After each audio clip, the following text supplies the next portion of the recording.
Hi, my name is Shivani, and I'm a rising senior biology major from Plano, Texas. I hope to go to medical school after graduation.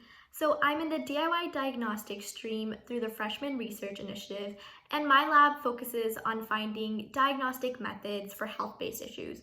So some of the projects we worked on include quantifying bacterial levels in local creek water and finding diagnostics for the Zika virus and Parkinson's disease. So it's definitely a large variety of projects that we get involved in.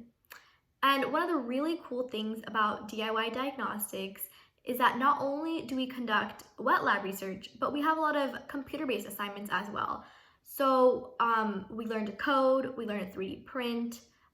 There's just so much in terms of actual lab experience that the Freshman Research Initiative provides you with. It is an amazing experience, very rewarding.